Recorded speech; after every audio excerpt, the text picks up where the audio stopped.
الف لام را، یہ کتاب روشن کی آیتیں ہیں. ہم نے اس قرآن کو عربی میں نازل کیا ہے تاکہ تم لوگ سمجھ سکو. اے پیغمبر، ہم اس قرآن کے ذریعے سے جو ہم نے تمہاری طرف بھیجا ہے تمہیں ایک نہایت اچھا قصہ سناتے ہیں، اور تم اس سے پہلے بے خبر تھے. جب یوسف نے اپنے والد سے کہا کہ ابا، میں نے خواب میں 11 ستاروں اور سورج اور چاند کو دیکھا ہے، دیکھتا کیا ہوں کہ وہ مجھے سجدہ کر رہے ہیں. انہوں نے کہا کہ بیٹا، اپنے خواب کا ذکر اپنے بھائیوں سے نہ کرنا، نہیں تو وہ تمہارے حق میں کوئی چال چلیں گے. کچھ شک نہیں کہ شیطان انسان کا کھلا دشمن ہے، اور اسی طرح اللہ تمہیں برگزیدہ و ممتاز کرے گا اور خواب کی باتوں کی تعبیر کا علم سکھائے گا.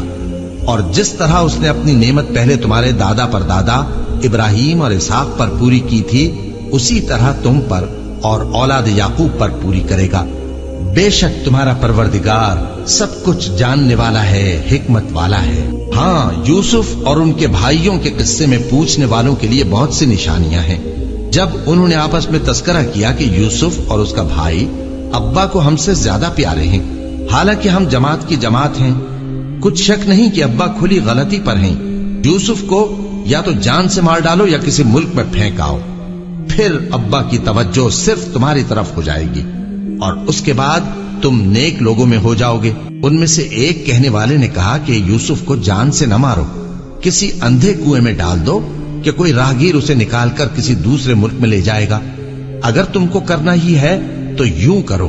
یہ مشورہ کر کے وہ اپنے والد سے کہنے لگے کہ ابا جان، کیا سبب ہے کہ آپ یوسف کے بارے میں ہمارا اعتبار نہیں کرتے، حالانکہ ہم اس کے خیر خواہ ہیں.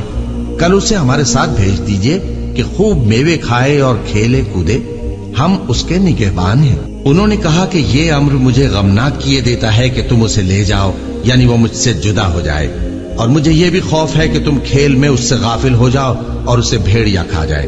وہ کہنے لگے کہ اگر ہماری موجودگی میں کہ ہم ایک طاقتور جماعت ہیں اسے بھیڑیا کھا گیا تو ہم بڑے نقصان میں پڑ گئے.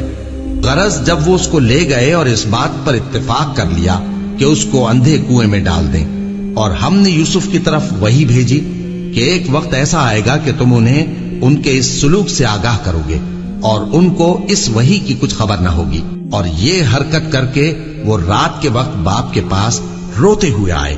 کہنے لگے کہ ابا جان، ہم تو دوڑنے اور ایک دوسرے سے آگے نکلنے میں مصروف ہو گئے اور یوسف کو اپنے اسباب کے پاس چھوڑ گئے تو اسے بھیڑیا کھا گیا، اور آپ ہماری بات کو گو ہم سچ ہی کہتے ہیں باور نہیں کریں گے. اور ان کے کرتے پر جھوٹ موٹ کا لہو بھی لگا لائے. یعقوب نے کہا کہ یوں نہیں ہے، بلکہ تم اپنے دل سے یہ بات بنا لائے ہو.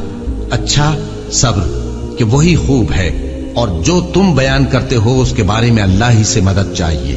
اور اب اللہ کی شان دیکھو کہ اس کنویں کے قریب ایک قافلہ آوارد ہوا اور انہوں نے پانی کے لیے اپنا سقا بھیجا، تو اس نے کنویں میں ڈول لٹکایا. یوسف اس سے لٹک گئے. وہ بولا، زہے قسمت، یہ تو ایک لڑکا ہے، اور اس کو قیمتی سرمایہ سمجھ کر چھپا لیا. اور جو کچھ وہ کرتے تھے اللہ کو خوب معلوم تھا، اور انہوں نے اس کو تھوڑی سی قیمت یعنی مادود چند درہموں پر بیچ ڈالا، اور وہ اس سے بیزار ہو رہے تھے.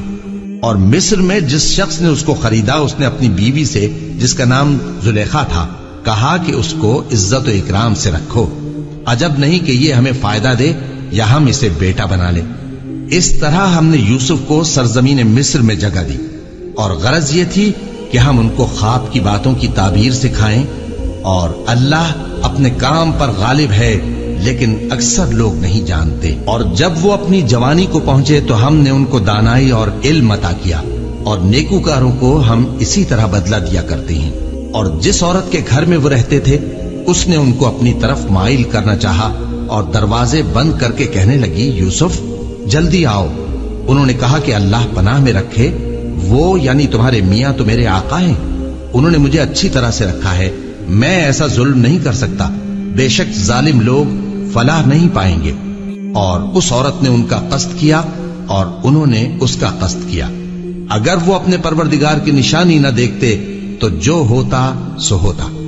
یوں اس لیے کیا گیا کہ ہم ان سے برائی اور بے حیائی کو روک دیں، بے شک وہ ہمارے چنے ہوئے بندوں میں سے تھے. اور دونوں دروازے کی طرف بھاگے، آگے یوسف پیچھے زلیخا. اور عورت نے ان کا کرتا پیچھے سے پکڑ کر جو کھینچا تو پھاڑ ڈالا. اور دونوں کو دروازے کے پاس عورت کا خاوند مل گیا.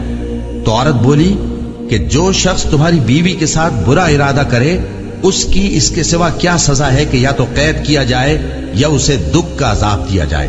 یوسف نے کہا اسی نے مجھ کو اپنی طرف مائل کرنا چاہا تھا. اور اس کے خاندان میں سے ایک گواہ نے گواہی دی کہ اگر اس کا کرتا آگے سے پھٹا ہو تو یہ سچی اور یوسف جھوٹا ہے، اور اگر کرتا پیچھے سے پھٹا ہو تو یہ جھوٹی اور وہ سچا ہے. سو جب اس کا کرتا دیکھا تو پیچھے سے پھٹا تھا. تب اس نے زلیخا سے کہا کہ یہ تمہارا ہی فریب ہے، اور کچھ شک نہیں کہ تم عورتوں کے فریب بڑے بھاری ہوتے ہیں. یوسف اس بات کا خیال نہ کر، اور زلیخا تو اپنے گناہ کی بخشش مانگ، بے شک خطا تیری ہی ہے. اور شہر میں عورتیں گفتگویں کرنے لگیں کہ عزیز کی بیوی اپنے غلام کو اپنی طرف مائل کرنا چاہتی ہے اور اس کی محبت اس کے دل میں گھر کر گئی ہے. ہم دیکھتی ہیں کہ وہ کھلی گمراہی میں ہے. پھر جب زلیخا نے ان عورتوں کی گفتگو جو حقیقت میں دیدار یوسف کے لیے ایک چال تھی سنی تو ان کے پاس دعوت کا پیغام بھیجا اور ان کے لیے ایک محفل مرتب کی اور پھل تراشنے کے لیے ہر ایک کو ایک ایک چھری دی اور یوسف سے کہا کہ ان کے سامنے آؤ. جب عورتوں نے ان کو دیکھا تو ان کا روب حسن ان پر ایسا چھا گیا کہ پھل تراشتے تراشتے اپنے ہاتھ کاٹ لیے اور بے ساختہ بول اٹھی کہ اللہ پاک ہے، یہ آدمی نہیں، یہ تو کوئی بزرگ فرشتہ ہے. زلیخا نے کہا تو یہ وہی ہے جس کے بارے میں تم مجھے تانے دیتی تھیں، اور بے شک میں نے اس کو اپنی طرف مائل کرنا چاہا مگر یہ بچا رہا، اور اگر یہ وہ کام نہ کرے گا جو میں اسے کہتی ہوں تو قید کر دیا جائے گا اور ذلیل ہوگا. یوسف نے دعا کی کہ پروردگار جس کام کی طرف یہ مجھے بلاتی ہیں اس کی نسبت مجھے قید پسند ہے، اور اگر تو مجھ سے ان کے فریب کو نہ ہٹائے گا تو میں ان کی طرف مائل ہو جاؤں گا اور نادانوں میں سے ہو جاؤں گا. پس ان کے رب نے ان کی دعا قبول کر لی اور ان سے عورتوں کا داؤں ٹال دیا. بے شک وہی تو سننے والا ہے، جاننے والا ہے. پھر باوجود اس کے کہ وہ لوگ ان کی بے گناہی کے نشان دیکھ چکے تھے، ان کی رائے یہی ٹھہری کہ کچھ عرصے کے لیے ان کو قید ہی کر دیں. اور ان کے ساتھ دو اور جوان بھی داخل زندہ ہوئے. ایک نے ان میں سے کہا کہ میں نے خواب دیکھا ہے، دیکھتا کیا ہوں کہ شراب کے لیے انگور نچوڑ رہا ہوں. دوسرے نے کہا کہ میں نے بھی خواب دیکھا ہے، میں یہ دیکھتا ہوں کہ اپنے سر پر روٹیاں اٹھائے ہوئے ہوں اور پرندے ان میں سے کھا رہے ہیں. تو ہمیں ان کی تعبیر بتا دیجئے کہ ہم تمہیں نیکوکار دیکھتے ہیں. یوسف نے کہا کہ جو کھانا تم کو ملنے والا ہے وہ آنے نہیں پائے گا کہ میں اس سے پہلے تم کو اس کی تعبیر بتا دوں گا. یہ ان باتوں میں سے ہے جو میرے پروردگار نے مجھے سکھائی ہیں. جو لوگ اللہ پر ایمان نہیں لاتے اور آخرت کا انکار کرتے ہیں میں نے ان کا مذہب چھوڑ دیا ہے اور میں اپنے باپ دادا ابراہیم اور اسحاق اور یعقوب کے مذہب پر چلتا ہوں. ہمیں شایع نہیں ہے کہ کسی چیز کو اللہ کے ساتھ شریک بنائیں. یہ اللہ کا فضل ہے ہم پر بھی اور لوگوں پر بھی، لیکن اکثر لوگ شکر نہیں کرتے. اے میرے قید خانے کے رفیقو، بھلا کئی جدا جدا آقا اچھے یا اللہ جو اکیلا ہے سب پر غالب ہے؟ جن چیزوں کی تم اللہ کے سوا پرستش کرتے ہو وہ صرف نام ہی نام ہے جو تم نے اور تمہارے باپ دادا نے رکھ لیے ہیں. اللہ نے ان کی کوئی سند نازل نہیں کی. سن رکھو کہ اللہ کے سوا کسی کی حکومت نہیں ہے. اس نے ارشاد فرمایا ہے کہ اس کے سوا کسی کی عبادت نہ کرو، یہی سیدھا دین ہے، لیکن اکثر لوگ نہیں جانتے. اے میرے قید خانے کے رفیقو، تم میں سے ایک جو پہلا خواب بیان کرنے والا ہے وہ تو اپنے آقا کو شراب پلایا کرے گا، اور جو دوسرا ہے وہ سولی دیا جائے گا اور پرندے اس کا سر نوچ کھائیں گے. جو بات تم مجھ سے پوچھتے تھے وہ فیصل ہو چکی ہے. اور ان دونوں میں سے جس کی نسبت یوسف نے خیال کیا کہ وہ رہائی پا جائے گا اس سے کہا کہ اپنے آقا سے میرا ذکر بھی کر دینا. پھر شیطان نے اسے ان کا اپنے آقا سے ذکر کرنا بھلا دیا اور یوسف کئی برس قید خانے ہی میں رہے. اور بادشاہ نے کہا کہ میں نے خواب دیکھا ہے، دیکھتا کیا ہوں کہ 7 موٹی گائیں ہیں جن کو 7 دبلی گائیں کھا رہی ہیں، اور 7 خوشے سبز ہیں اور 7 خشک. اے درباریو، اگر تم خوابوں کی تعبیر دے سکتے ہو تو مجھے میرے خواب کی تعبیر بتاؤ. انہوں نے کہا یہ خواب تو پریشان خیالی سے ہیں اور ہمیں ایسے خوابوں کی تعبیر نہیں آتی. اور وہ شخص جو دونوں قیدیوں میں سے رہائی پا گیا تھا اور جسے مدت کے بعد وہ بات یاد آ گئی بول اٹھا کہ میں آپ کو اس کی تعبیر لا بتاتا ہوں، مجھے قید خانے جانے کی اجازت دیجیے۔ غرض وہ یوسف کے پاس آیا اور کہنے لگا، یوسف، اے بڑے سچے یوسف، ہمیں اس خواب کی تعبیر بتائیے کہ 7 موٹی گایوں کو 7 دبلی گائیں کھا رہی ہیں، اور 7 خوشے سبز ہیں اور 7 سوکھے، تاکہ میں لوگوں کے پاس واپس جا کر تعبیر بتاؤں۔ عجب نہیں کہ وہ تمہاری قدر جانے۔ انہوں نے کہا کہ تم لوگ 7 سال متواتر کھیتی کرتے رہو گے، تو جو غلہ کاٹو تو تھوڑے سے غلے کے سوا جو کھانے میں آئے باقی کو خوشوں میں ہی رہنے دینا۔ پھر اس کے بعد خشک سالی کے 7 سخت سال آئیں گے کہ جو غلہ تم نے جمع کر رکھا ہوگا وہ سب کو کھا جائیں گے، صرف وہی تھوڑا سا رہ جائے گا جو تم احتیاط سے رکھ چھوڑو گے۔ پھر اس کے بعد ایک ایسا سال آئے گا کہ خوب مے برسے گا اور لوگ اس میں رس نچوڑیں گے۔ اور یہ تعبیر سن کر بادشاہ نے حکم دیا کہ یوسف کو میرے پاس لے آؤ۔ سو جب قاصد ان کے پاس گیا تو انہوں نے کہا کہ اپنے آقا کے پاس واپس جاؤ اور اس سے پوچھو کہ ان عورتوں کا کیا حال ہے جنہوں نے اپنے ہاتھ کاٹ لیے تھے، بے شک میرا پروردگار ان کے فریب سے خوب واقف ہے۔ بادشاہ نے عورتوں سے پوچھا کہ تمہارا کیا قصہ تھا جب تم نے یوسف کو اپنی طرف مائل کرنا چاہا؟ سب بول اٹھیں کہ اللہ پاک ہے، ہم نے اس میں کوئی برائی معلوم نہیں کی۔ عزیز کی بیوی نے کہا، اب سچی بات تو ظاہر ہو ہی گئی ہے، اصل یہ ہے کہ میں نے اس کو اپنی طرف مائل کرنا چاہا تھا اور وہ بے شک سچا ہے۔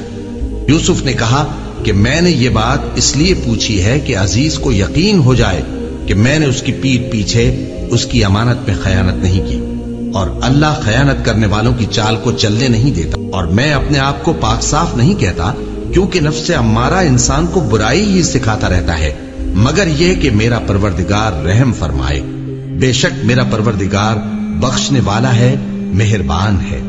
اور بادشاہ نے حکم دیا کہ اسے میرے پاس لاؤ، میں اسے اپنا مصاحب خاص بناؤں گا۔ پھر جب ان سے گفتگو کی تو کہا کہ آج سے تم ہمارے ہاں صاحب منزلت ہو اور صاحب اعتبار ہو۔ یوسف نے کہا، مجھے زرعی پیداوار پر مقرر کر دیجئے، کیونکہ میں حفاظت بھی کر سکتا ہوں اور اس کام سے واقف بھی ہوں۔ اس طرح ہم نے یوسف کو ملک مصر میں جگہ دی اور وہ اس ملک میں جہاں چاہتے تھے رہتے تھے۔ ہم اپنی رحمت جس پر چاہتے ہیں کرتے ہیں اور نیکوکاروں کے اجر کو ضائع نہیں کرتے، اور جو لوگ ایمان لائے اور ڈرتے رہے ان کے لیے آخرت کا اجر بہت بہتر ہے۔ اور یوسف کے بھائی کنعان سے مصر میں غلہ خریدنے کے لیے آئے تو یوسف کے پاس گئے، تو یوسف نے ان کو پہچان لیا اور وہ ان کو نہ پہچان سکے۔ اور جب یوسف نے ان کے لیے ان کا سامان تیار کر دیا تو کہا کہ پھر آنا تو جو باپ کی طرف سے تمہارا ایک اور بھائی ہے اسے بھی میرے پاس لیتے آنا۔ کیا تم نہیں دیکھتے کہ میں ناب بھی پوری دیتا ہوں اور مہمانداری بھی خوب کرتا ہوں؟ اب اگر تم اسے میرے پاس نہ لاؤ گے تو نہ تمہیں میرے ہاں سے غلہ ملے گا اور نہ تم میرے پاس ہی آ سکو گے۔ انہوں نے کہا کہ ہم اس کے بارے میں اس کے والد کو پھسلائیں گے اور ہم یہ کام کر کے رہیں گے۔ اور یوسف نے اپنے خدام سے کہا کہ ان کا سرمایہ یعنی غلے کی قیمت ان کے سامان میں رکھ دو۔ عجب نہیں کہ جب یہ اپنے اہل و عیال میں جائیں تو اسے پہچان لیں، اور عجب نہیں کہ یہ پھر یہاں آئے۔ بس جب وہ اپنے والد کے پاس واپس گئے تو کہنے لگے کہ ابا، ہمارے لیے غلے کی بندش کر دی گئی ہے، تو ہمارے ساتھ ہمارے بھائی کو بھیج دیجئے تاکہ ہم پھر غلہ لائیں اور ہم اس کے نگہبان ہیں۔ یعقوب نے کہا کہ میں اس کے بارے میں تمہارا اعتبار نہیں کرتا، مگر ویسا ہی جیسا پہلے اس کے بھائی کے بارے میں کیا تھا، سو اللہ ہی بہتر نگہبان ہے اور وہ سب سے زیادہ رحم کرنے والا ہے۔ اور جب انہوں نے اپنا اسباب کھولا تو دیکھا کہ ان کا سرمایہ واپس کر دیا گیا ہے۔ کہنے لگے، ابا ہمیں اور کیا چاہیے؟ دیکھیے یہ ہماری پونجی بھی ہمیں واپس کر دی گئی ہے، اور ہم اپنے اہل و عیال کے لیے پھر غلہ لائیں گے اور اپنے بھائی کی نگہبانی کریں گے، اور ایک بار شتر زیادہ لائیں گے کہ یہ غلہ جو ہم لائے ہیں تھوڑا ہے۔ یعقوب نے کہا کہ جب تک تم اللہ کا عہد نہ دو کہ اس کو میرے پاس صحیح و سالم لے آؤ گے، میں اسے ہرگز تمہارے ساتھ نہیں بھیجنے کا، مگر یہ کہ تم گھیر لیے جاؤ یعنی بے بس ہو جاؤ تو مجبوری ہے۔ پس جب انہوں نے والد کو اپنا قول دیا تو یعقوب نے کہا کہ جو قول و قرار ہم کر رہے ہیں اس کا اللہ ضامن ہے، اور فرمایا کہ اے میرے بیٹو، ایک ہی دروازے سے داخل نہ ہونا بلکہ جدا جدا دروازوں سے داخل ہونا، اور میں اللہ کی تقدیر کو تو تم سے روک نہیں سکتا، بے شک حکم اللہ ہی کا ہے، میں اسی پر بھروسہ رکھتا ہوں اور اہل توکل کو اسی پر بھروسہ رکھنا چاہیے۔ اور جب وہ ان مقامات سے داخل ہوئے جہاں جہاں سے داخل ہونے کے لیے ان کے والد نے ان سے کہا تھا، تو وہ تدبیر اللہ کے حکم کو ذرا بھی ٹال نہیں سکتی تھی۔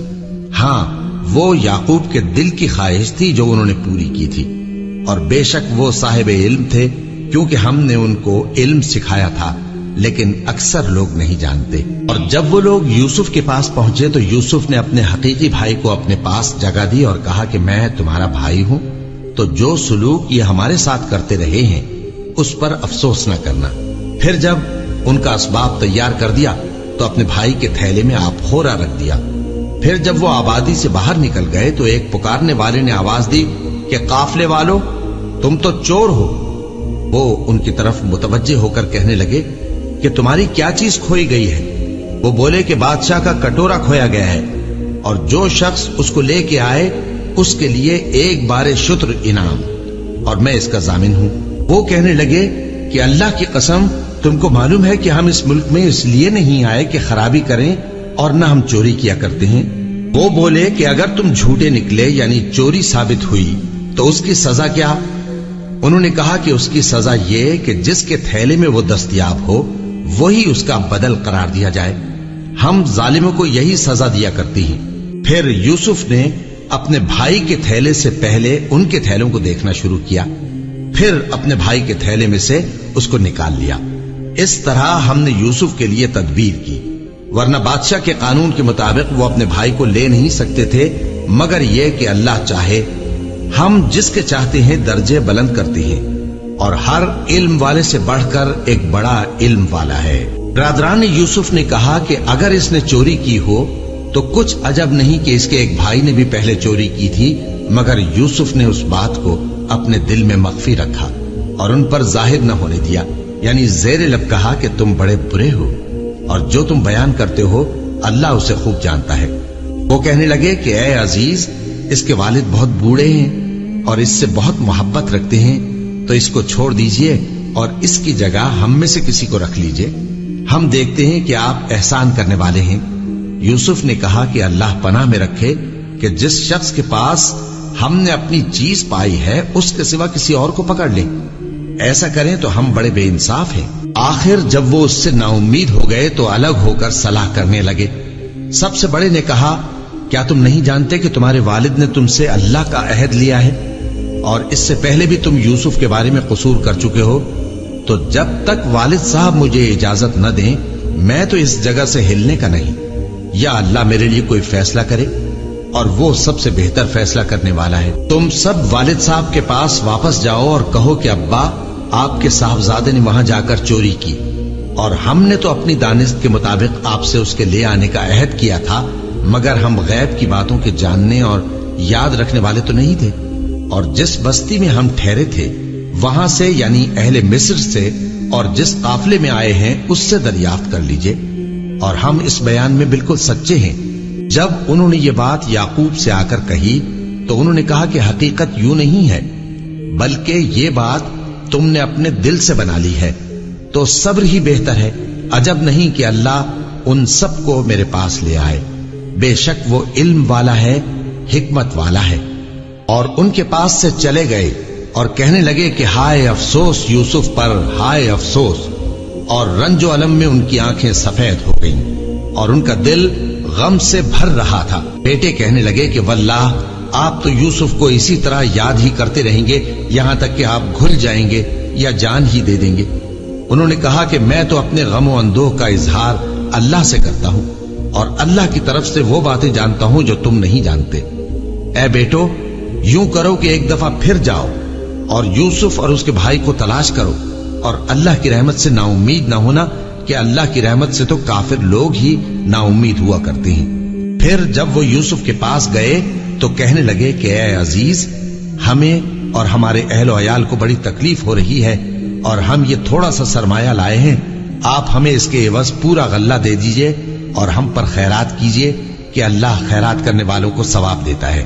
یوسف نے کہا، تمہیں معلوم ہے کہ جب تم نادانی میں پھنسے ہوئے تھے تو تم نے یوسف اور اس کے بھائی کے ساتھ کیا کیا تھا؟ وہ بولے، کیا واقعی تم ہی یوسف ہو؟ انہوں نے کہا ہاں میں یوسف ہوں، اور بن یامین کی طرف اشارہ کر کے کہنے لگے یہ میرا بھائی ہے، اللہ نے ہم پر بڑا احسان کیا ہے، جو شخص اللہ سے ڈرتا اور صبر کرتا ہے تو اللہ نیکوکاروں کا اجر ضائع نہیں کرتا۔ وہ بولے اللہ کی قسم، اللہ نے تم کو ہم پر فضیلت بخشی ہے اور بے شک ہم خطا کار تھے۔ یوسف نے کہا کہ آج کے دن تم پر کوئی ملامت نہیں، اللہ تم کو معاف کرے اور وہ سب سے بڑھ کر رحم کرنے والا ہے۔ یہ میرا کرتا لے جاؤ، پھر اسے والد صاحب کے منہ پر ڈال دینا تو وہ بینا ہو جائیں گے، اور اپنے تمام اہل و عیال کو میرے پاس لے آؤ۔ اور جب قافلہ مصر سے روانہ ہوا تو ان کے والد کہنے لگے کہ اگر مجھ کو یہ نہ کہو کہ بوڑھا بہک گیا ہے تو مجھے تو یوسف کی بو آ رہی ہے۔ وہ بولے کہ واللہ آپ اسی قدیم غلطی میں مبتلا ہیں۔ مگر جب خوشخبری دینے والا آ پہنچا تو اس نے کرتا ان کے منہ پر ڈال دیا، سو وہ بینا ہو گئے اور بیٹوں سے کہنے لگے کیا میں نے تم سے نہیں کہا تھا کہ میں اللہ کی طرف سے وہ باتیں جانتا ہوں جو تم نہیں جانتے؟ بیٹوں نے کہا کہ ابا ہمارے لیے ہمارے گناہ کی مغفرت مانگیے، بے شک ہم خطا کار تھے۔ فرمایا میں اپنے پروردگار سے تمہارے لیے بخشش مانگوں گا، بے شک وہ بخشنے والا ہے، مہربان ہے۔ پھر جب یہ سب لوگ یوسف کے پاس پہنچے تو انہوں نے اپنے والدین کو اپنے پاس جگہ دی اور کہا مصر میں داخل ہو جائیے، اللہ نے چاہا تو امن و امان سے رہیے گا۔ اور اپنے والدین کو تخت پر بٹھایا اور سب ان کے آگے سجدے میں گر پڑے۔ اور اس وقت یوسف نے کہا ابا جان یہ میرے اس خواب کی تعبیر ہے جو میں نے پہلے بچپن میں دیکھا تھا، میرے پروردگار نے اسے سچ کر دیا اور اس نے مجھ پر بہت سے احسان کیے ہیں کہ مجھ کو قید خانے سے نکالا، اور اس کے بعد کہ شیطان نے مجھ میں اور میرے بھائیوں میں فساد ڈال دیا تھا آپ کو گاؤں سے یہاں لایا۔ بے شک میرا پروردگار جو چاہتا ہے تدبیر سے کرتا ہے، وہ علم والا ہے، حکمت والا ہے۔ جب یہ سب باتیں ہو لیں تو یوسف نے اللہ سے دعا کی کہ اے میرے پروردگار تو نے مجھ کو حکومت سے نوازا اور خوابوں کی تعبیر کا علم بخشا۔ اے آسمانوں اور زمین کے پیدا کرنے والے، تو ہی دنیا اور آخرت میں میرا کارساز ہے، تو مجھے دنیا سے اپنی اطاعت کی حالت میں اٹھائیو اور آخرت میں اپنے نیک بندوں میں داخل کیجو۔ اے پیغمبر یہ اخبار غیب میں سے ہیں جو ہم تمہاری طرف بھیجتے ہیں۔ اور جب برادران یوسف نے اپنی بات پر اتفاق کیا تھا اور وہ فریب کر رہے تھے تو تم ان کے پاس تو نہ تھے،